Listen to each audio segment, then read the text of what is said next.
When I first heard the phrase, there's still slavery in Mauritania, I didn't believe it. Slavery in the 21st century? In a world of smartphones, AI, and space tourists, could people really still be born into slavery?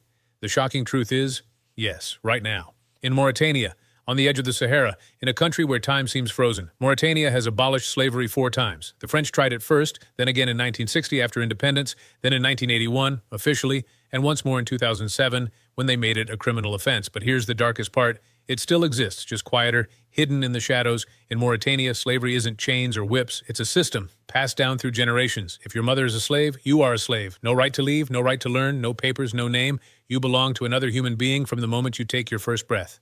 These people are called Haratin, descendants of black Africans enslaved centuries ago by Arab Berber clans. They live on their master's land, grow their food, wash their clothes, herd their animals. Many don't even know they're free by law, because no one ever told them. When I asked a local activist why they don't leave, he said, because slavery here isn't chains, it's belief. They've been taught that serving is their destiny, and that's the most terrifying part. Not physical power, but mental control. When a person truly believes they were born to obey. In this country of just 4 million people, up to 20% still live under conditions that human rights groups openly call slavery. Tens of thousands of women and children work for food and shelter, not money. Some aren't even allowed a last name, and they carry their owners instead. The government insists slavery no longer exists, but activists who speak out are arrested. In 2020, a journalist was detained simply for filming an interview with a former slave. His crime? Inciting social unrest. In the capital, Nouakchott, you can see the contrast on a single street. On one side, white marble villas with golden domes. On the other, clay huts where slave families live with no electricity, no water. Between them stands an invisible wall, not of stone, but of silence. The irony? Mauritania is deeply religious. Almost everyone here is Muslim.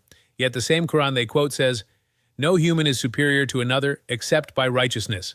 But tradition here is stronger than law, stronger than faith, stronger than compassion. Human rights organizations like SOS Esclaves and Anti-Slavery International have been fighting this for decades. They rescue women, help them get IDs, provide shelter, but the saddest part? Some of those freed eventually go back, because they have no education, no income, no place to go, only fear and habit. In 2018, the United Nations officially recognized that Mauritania has a caste system where slavery isn't a crime. It's part of social identity. Being a slave isn't an offense. It's a natural condition if you were born into the wrong family. Unbelievable, right? But for thousands of people, that's not insanity, that's everyday life. As you're watching this video, someone is walking barefoot through the desert carrying water for their master. Someone is cooking food they're not allowed to eat. Someone is dying, never knowing they were legally free. And all this, not in ancient Egypt, not in a history book, but in 2025. Sometimes I wonder, can slavery ever truly disappear if it doesn't live in chains, but in people's minds? Maybe true freedom begins not with a law, but with a single thought. I deserve to live free.